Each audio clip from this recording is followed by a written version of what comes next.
Good morning. So it's middle of April 2026 and I'm walking in the rain and the fog to Cora's.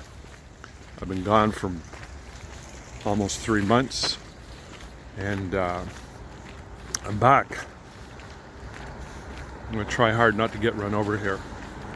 So yeah, here's a walk and talk, Rob's rant. I got a lot of topics I want to share with you guys, but I just grabbed one random one that I want to talk about. It's got to do with health, because I had a conversation with somebody I know last night. This guy is about 2 years younger than me. Actually, my math is off. He's 4 years younger than me. He's 63, I'm 67. Anyways, he just, we were randomly talking, and he just said, yeah, I got off my statins. I went, good. Listen, I'm not trying to give you medical advice, but you got to do your research. And I told this guy, I said, look, there's, and he knew this, and there's a lot more to statins. They just overprescribe it. There's a treatment that you can use, and it's got to do with making better choices in your life.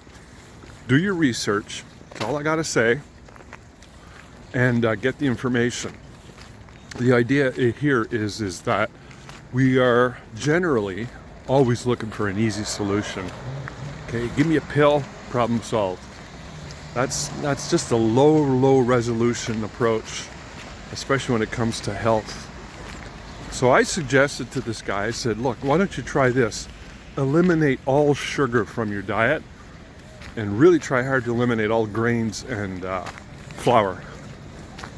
And he's like, I know, I eat sugar every day.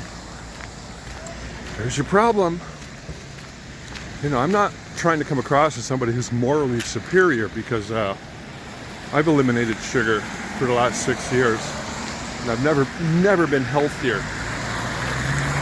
I eat a high fat, moderate protein, low carb diet, and man, I'll tell you, I have mental clarity. And I sleep like a baby. I have no more brain fog. No more joint pains, all that stuff.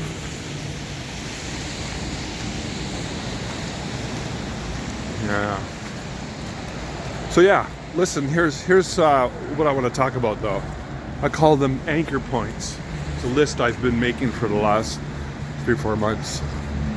Anchor points are points that people bring up when I tell them the kind of lifestyle and diet that I'm on. They're like, oh, okay. Oftentimes they're just like fascinated, but then they start countering my position. Then I usually know, okay, you're not buying it, are you? You're going to anchor into your position, and you're going to use these points. Let me run them by you, okay?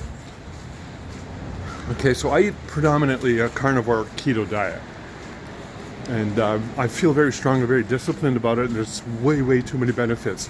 One of the biggest problems is that it goes against society. It goes against the medical establishment, and I am a pariah because of it.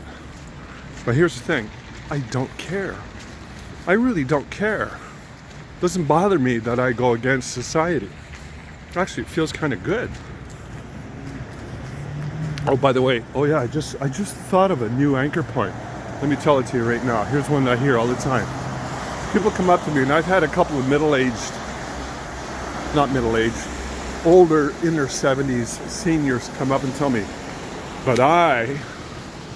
that's all fine, Rob, but I eat a balanced diet. I'm like, oh, there's an anchor point right there. I eat a balanced diet. I look at them, and they're like, minimally 20-30 pounds overweight. You know, they look reasonably healthy. That's fine. That's like throwing a little bit of cyanide into your diet, just enough to say that you're not really going to notice it. But it's not doing you any good, and it's a silly anchor point. Okay, let me give you the other ones. These are things I've heard in random order. Let me just give them to you now.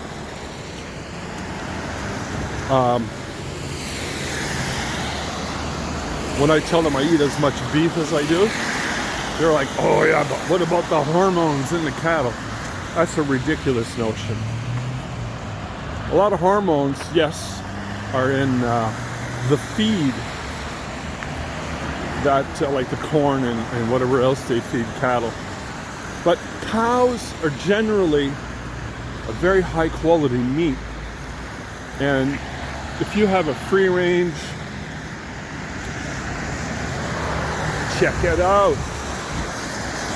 If you have a free range organic cow that was raised, and I'm gonna run here, on a very natural, regenerative farming diet, you're gonna have the best meat. But if you feed a cow corn and all that, it's still gonna be a pretty quality meat. So it's a silly argument. It's a silly argument as an anchor point to say, this is why I'm not doing that. The other one is this one. This one's silly, and this is a modern notion. You have to count calories. That's ridiculous. That's a modern notion. On this particular lifestyle, you eat to what's called satiety, so until you're satisfied. And generally speaking, cravings are reduced dramatically, and inflammation goes down. There's just so many benefits, way too many to mention. And you don't have to count calories. You just eat till you've had enough, it feels good, and then you, it's amazing. So that's a silly anchor point too. The other one is heart disease. I'll just touch on that one really quick. You know, modern living, we see epidemic rates of heart disease, diabetes, fatty liver disease, and cancer. Come on. And you're telling me the solution that the medical industry are pushing on us is the solution? No mention of all the sugar, processed foods. You're not going to mention that stuff? So heart disease, this idea that eating as much meat as I do is going to create heart disease is ridiculous. It's a ridiculous notion. It's one that fits with a lot of people because of what they hear in the media and on TV and in movies. You know, meat's been demonized, and they point to meat as the cause. It's ridiculous. We've been eating meat for millions of years, and it's a natural, high nutritional intake of food. So it actually, in fact, reduces heart disease. Sugar, processed foods, grains, and flour are actually the cause. Okay, another thing I hear too, I got two more anchor points I want to bring to you. It's too expensive to eat all that meat. Actually, no, it's not. No. And isn't your health worth it? Even if it is a little more expensive? If you eat ribeye 2-3 times a day, yeah, you're gonna need a Elon Musk level of wealth. But I eat predominantly high quality, medium ground hamburger that I buy at a local farm, pork chops, some chicken a little bit, not a whole lot, but roasts and put them in a crock pot, a lot of eggs and what have you. So if you look at the amount of money that is being spent on the amount of junk that I used to eat, it's not more expensive. And finally, the last one is climate change. Cows are causing climate change. I'm not even gonna go there. If you just look into regenerative farming, you'll realize that the science behind regenerative farming actually helps the climate. So, but you can't take something as ridiculous as cow farts and cow burps and say this is the reason the world is warming up, Earth is heating up. That's ridiculous. And what are we at? Oh shit, we're at 10 minutes. Ooh, look at that guy. This guy's going to get stuck.